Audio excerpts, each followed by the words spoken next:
protests in the streets of Zambia as President Edgar Lungu wins a narrow and controversial victory. The former president of Chad is ordered to pay millions in reparations to his victims. And 6 internationally recognized African artists examine how time is experienced and produced by the body. Africa 54 starts right now. Good evening and welcome. I'm Vincent Makori. This is Africa 54.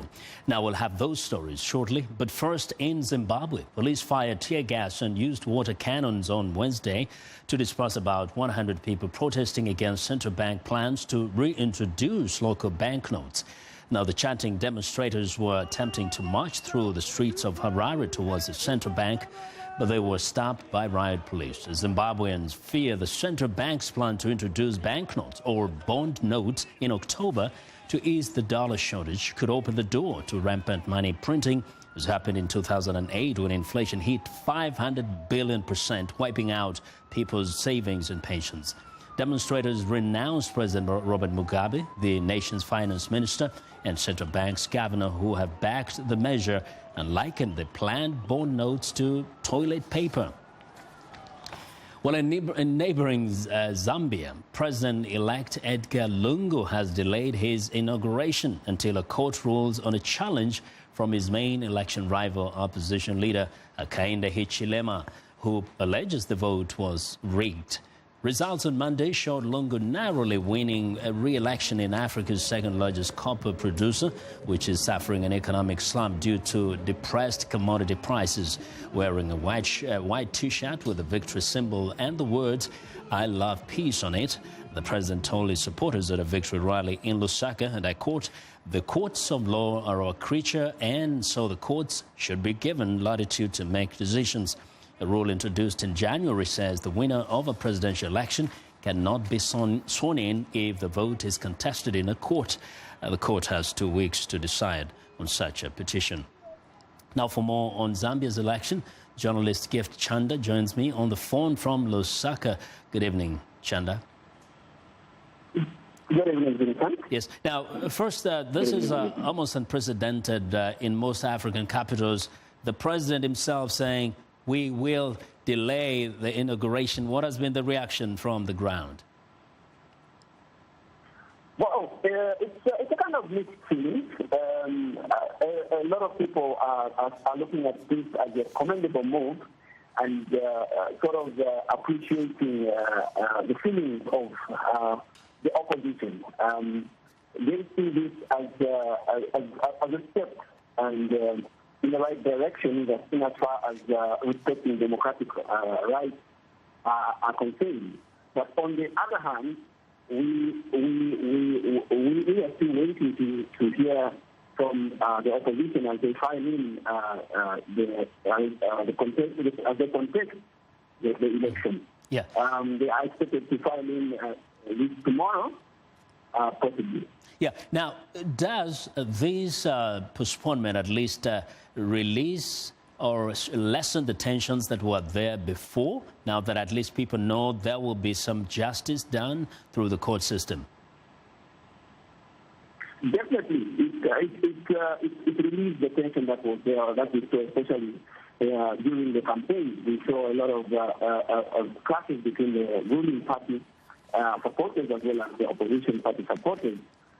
Police recorded 3 people were killed in the clashes and several were injured. And just this move by the president to delay his inauguration is seen as diffusing that tension that was there and giving a lot of confidence, especially on the opposition side, in as far as having this election be credible. Yeah. Now, Gift, Zambia has been known for years as one of the most peaceful countries in Africa, but we've seen opposition members being arrested. Has there been fear that Zambia could easily fall into that class of violent cities every time there's an election? Well, the interesting part in this election is that ethnicity has a big role to play. And to a large extent, you could attribute some of these clashes and the deterioration in as far as the peace and loving that the people of Zambia have shown among each other could be deteriorated because of the ethnicity that is there. But it would be too early to say that we are still in a situation where we could have seen escalated violence and clashes. It's unlikely, and we expect that the president already thank you. His rally. Gift. Thank you very much. We hope it remains peaceful. That's Gift Chanda reporting live from Lusaka, Zambia. Now, the Boko Haram terrorist group has offered to free the kidnapped Chibok schoolgirls in a prison swamp. Their offer has sparked debate in Nigeria over how the government should respond. Now, the parents of the girls are urging the government to negotiate. Chika Odua reports from Abuja. Very soon, her family will come for breakfast. But in quiet moments like this, Esther Yakubu thinks about her daughter, Dorcas Maida. This picture was taken in 2014, just days before Dorcas and nearly 300 of her classmates were kidnapped by Boko Haram from their school in the town of Chibok in northeastern Nigeria. She was 15 years old at the time. A message to my daughter. I thank you because of the heart God gave you. It's because of God that you are still alive. On Sunday, Boko Haram released a video showing as many as 50 of the Chibok girls. Dorcas Maida was among them. She was singled out to deliver a message to her family and to the Nigerian government. We are suffering, she says. Release the Boko Haram members so that we can get our freedom. Seeing her daughter triggers mixed emotions for Esther. There's frustration, grief, relief. Esther has been an active member of the Bring Back Our Girls campaign, pressuring the Nigerian government to rescue the girls from Boko Haram. At least 217 girls are still missing. The message I have for the federal government is for them to release the fighters so that the fighters will release the girls. To me, the federal government have failed. 2 years, 4 months. They say they don't even have vital information of the whereabouts of the girls. If they do not do something, the girls will be killed. The Yakubu family comes together for breakfast. Hot porridge made from rice and groundnuts. There's Yabu, the father. 15-year-old daughter, Happy. Marvelous is 12. There's 8-year-old Ibrahim and 6-year-old Mercy. They all know that someone is missing, Dorcas Maida. And Esther vows to keep raising her voice to get her daughter back. Chika Odua for VOA News, Abuja.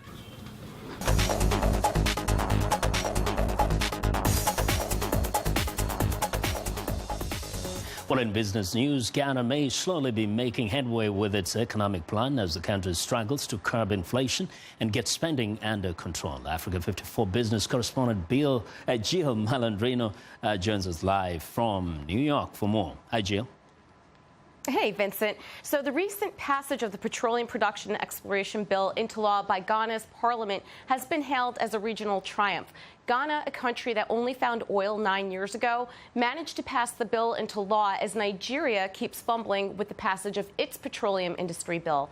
Ghana's energy minister said the new law could create an attractive environment for potential investors to participate in the sector by providing certainty and transparency in the ground rules for operations. But are you concerned that this is creating more commodity dependency on Ghana's economy?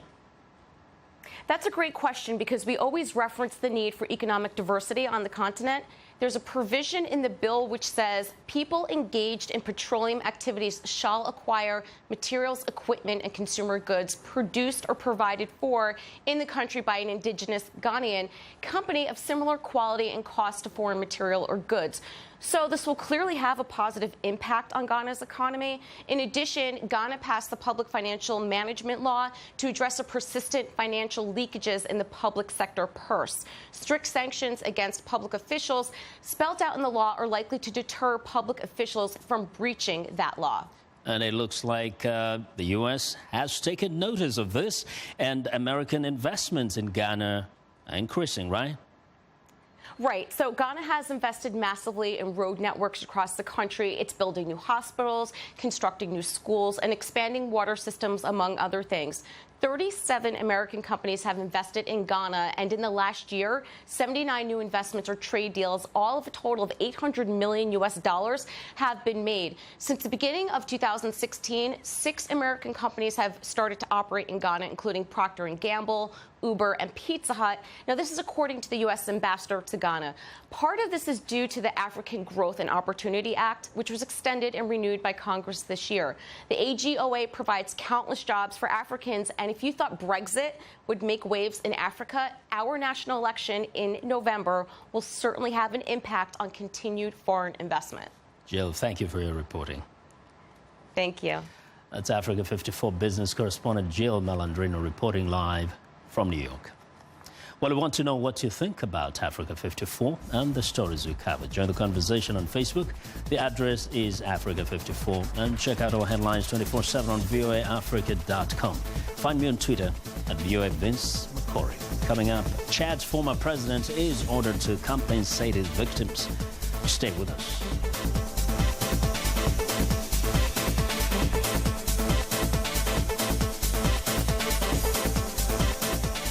News and notes. This is Living Better. Maybe you saw them on Olympic athletes like swimmer Michael Phelps. Large purple spots on the skin. They're the result of a traditional Chinese medical practice called cupping, which, according to acupuncturist Erica Weber, has some benefits. An athlete can benefit from cupping because it moves blood stagnation in the muscle layer. When there's blood stagnation, it causes range of motion issues, inflammation, so this help brings it to the surface of the skin. For cupping, heat is applied inside a glass jar before placing the jar on the skin. As it cools, suction lifts the skin, drawing blood to the surface. Colette Magnum has a chronic injury that causes tight muscles in her back. I find a lot of knots around my shoulder blades, and I would say definitely the cupping helps. Cupping can be traced back 6,500 years to ancient China, though health organizations say there is no evidence to prove its effectiveness. I'm Martin Seacrest for VOA's Living Better.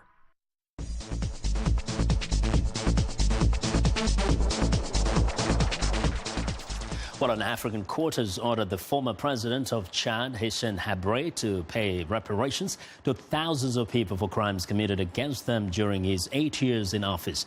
Now, the search is on for Habré's assets to fund his victims' compensation. VOA senior investigative analyst Jeffrey Young reports. Former Chad President Hissène Habré has been ordered by an international court to pay millions of dollars in reparations to his victims and their survivors. Habré was convicted of ordering the deaths of some 40,000 people and the rape, torture, and improper detention of others. Ousted from office in 1990, Habré lived for years in exile. The 73-year-old Habré was arrested in 2013 on charges of crimes against humanity. A special African Union court, the Extraordinary African Chambers Tribunal, or EAC, was created to try him in Senegal. Proceedings began in July 2015, and a guilty verdict and life sentence were handed down this past May. Habré, whose legal team is appealing the verdict and sentence, has refused to recognize the legality of the proceedings and the court's action. Because of that, Habré also refuses to pay these reparations. That, according to his official attorney, Francois Serret, in this exclusive interview via Skype. Mr. Habré is not guilty of any crime alleged by the court. So therefore, he is not intending to pay anything to anyone. The tribunal awarded those who were raped or forced into sexual slavery nearly $34,000. Victims of torture and improper detention are to receive more than $25,000. And the tribunal ordered that survivors of those who were killed should get almost $17,000. These reparations will go to more than 4,700 people or their survivors. The significance of the tribunal's reparations order is explained via Skype by the director of the London-based victims' rights NGO Redress, Carla Firstman. The first thing that's important is its symbolic value in underscoring that the victims suffered, and they suffered greatly. And it recognizes how important it is that victims should have some kind of remedy, financial or otherwise, in order to move forward with their lives. Habré didn't leave office with empty pockets. It's widely reported that the day before he fled Chad for Senegal, he stole 3.32 billion francs, worth 5.7 billion at current rates. And that's believed to be only a part of what Habré took during his presidency. But hunting down that loot and seizing it can be a daunting task. Money can be stashed in shell companies and tax havens, concealed by whoever owns and controls the companies. So far, the tribunal has been able to seize only Habré's house in Senegal and a few relatively small bank accounts.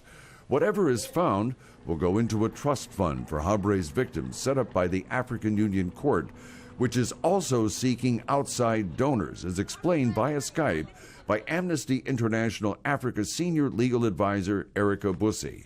As it's probably the case that Habré's assets will not be sufficient to provide the significant amount of reparations that's been ordered, it is open to contributions from foreign governments, from intergovernmental organizations, and the African Union is expected to launch a fundraising campaign for this fund. So I think in the end, that's probably where the compensation will come from. Because Habré's crimes took place while he was president of Chad, it was argued in court that Chad should be held responsible for providing compensation to the victims. However, the court did not designate Chad's current government as a responsible party, so it was not ordered to pay.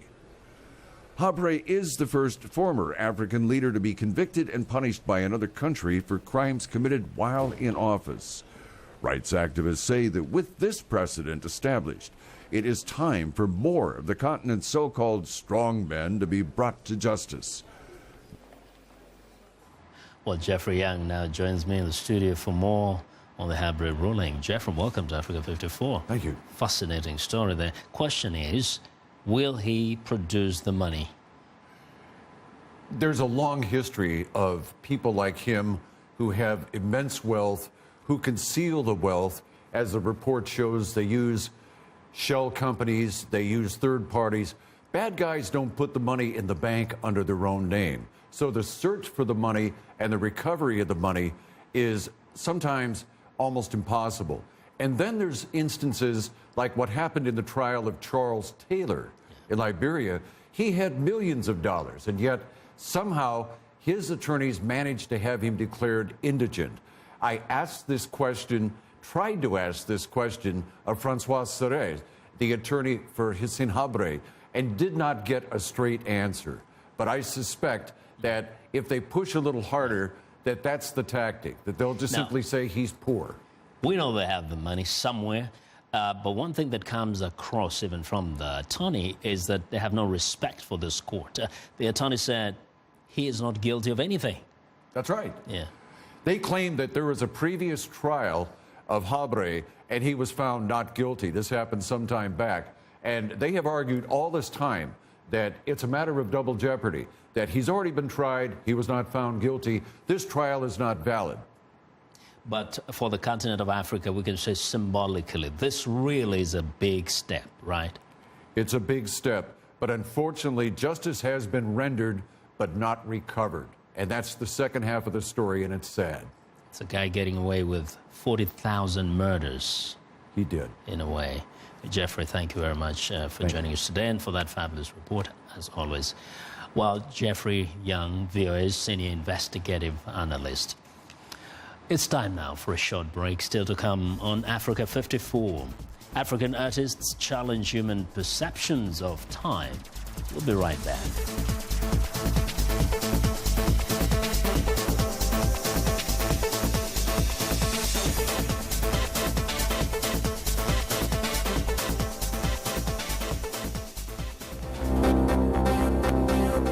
If you've just joined us, I'm Mariama Diallo, and here is a quick recap of today's headlines. In Zimbabwe, police fired tear gas and water cannons to disperse about 100 people protesting against President Mugabe's government. In the Democratic Republic of Congo, solidarity marches held around the country against the government's failure to prevent the August 13th attack on civilians in Beni. In Zambia, after winning his re-election, President Edgar Lungu will delay his inauguration while the Constitutional Court examines the opposition's petition that the results were rigged. In Libya, backed by U.S.-led airstrikes, forces capture one of the last districts in Sirte occupied by the Islamic State group. That's all for today. Thanks for watching. We'll see you next time. I am Sheikh Sali, host and senior editor of VOA's international call-in talk show, Straight Talk Africa. Today, we'll examine the tobacco industry. We pretty much touch on anything that you can think of. Politics, health issues, human rights issues, you name it, we talk about it. The issues that we discuss are pertinent to most people on the African continent. A very, very rare and unique opportunity to interact with their leaders.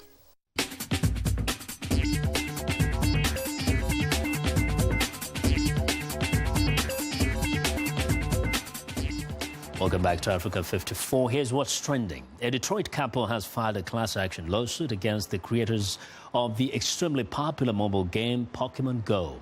Scott and Jamie Dodich are trying to stop the developer from putting Pokemon on or near private properties unless they have an owner's blessing.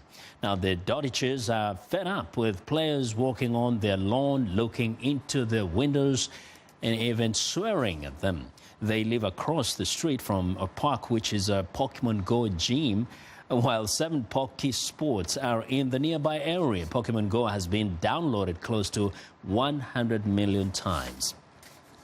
Well, next up, a new generation of privately run restaurants has breathed life into Cuba's culinary scene. Greater demand for fresh, locally sourced produce has led to a rise in urban organic farming. According to the World Food Programme, Cuba imports 70 to 80% of the food it needs from abroad. Proponents of urban organic farming say it has immense potential to boost domestic production. But it's unlikely to meet all of Cuba's food needs, and government interference tends to limit organic urban farms' production and distribution. Well, and in other culinary news, it used to be reserved mainly for birthdays, weddings, and other celebrations. Today, sparkling wine is in demand as an everyday drink for UK consumers. Sales have shot up, and British vineyards are feeling the benefits. Figures from the UK's Revenue and Customs Service show there has been an 80% rise in sales of sparkling wine in Britain over the last 5 years. The British market looks set to grow even more, with champagne brand Taittinger due to pour millions of pounds into British grapes over the next decade. And that is what is trending today. Now, an exhibit featuring video and film-based works of art on Africa recently opened at the Smithsonian National Museum of African Art. VOA's Caroline Turner has more. African artists were invited to display their films for an exhibit titled Senses of Time, featuring a genre of art called time-based media, where images move through time and the artists layer and stretch images for dynamic effect. We picked these artists because each of them sort of provides a particular insight into the experience of time. And they all use bodies, either their own bodies, bodies of friends, bodies of neighbors, actors whom they may have hired to perform and create an experience of time. Sammy Balogi's film Memoir juxtaposes images from the past and present, from the ideal and actual, to reveal cultural and historical tensions that shape his nation, the Democratic Republic of Congo. Icons and ghosts from Congo's past are heard, while present-day scenes of desolation are shown as the artist explores the human body and architecture as witnesses to history and memory. Sue Williamson is an internationally acclaimed South African artist known as an activist, author, and curator. Her works highlight the under-recognized role of women in South Africa's resistance movement. There Is Something I Must Tell You is a 6-channel installation on women from her previous work during apartheid that featured portraits of women invisible to the white community. It wasn't only them that I was thinking about, it was their granddaughters. How did the granddaughters feel? Were they aware of their grandmother's history? And how did they feel about South Africa? You know, in many parts of Africa, young people want to leave for a better life. So it's this conversation between the grandmothers and their granddaughters on the subject of the personal history of the grandmother and whether they feel the struggle was worth it, and what their granddaughters know of that history, and sometimes they didn't know many of the details, and how that has affected their lives. Bernie Searle is a world-renowned South African artist working with photography, video, and film to produce works about history, memory, identity, and place. The particular piece that you're speaking about is called A Matter of Time, and it relates to quite a personal story about, I suppose, ways of navigating a space when I was growing up, which was very much circumscribed by racial categorization, and this is some kind of negotiation of that aspect of having been defined in a particular way but trying to define oneself differently. Searle's work is aloof and doesn't seem to have a beginning or end, but it deals with the passage of time. As a South African artist, the work is often framed in a particular way, but the way that I work, I hope that for example, the matter of time could be seen as a negotiation in terms of race or gender in any context, and that it is broader than the specific context that I come from. And if anything, I would like that kind of relationship to be set up where people can identify. The exhibit, Senses of Time, will be on display at the Smithsonian National Museum of African Art through March 2017. Carolyn Turner, VOA News, Washington. Well, and that's our show for today. Now, be sure to watch Africa 54 on our website at voaafrica.com. For more news, tune in to VOA's evening radio show, Africa News Tonight, at 1800 UTC and in the mornings. Today, Break Africa between 0300 and 0600 UTC, Monday through Friday. Thanks a lot for watching from all of us here in Washington. Have a good night.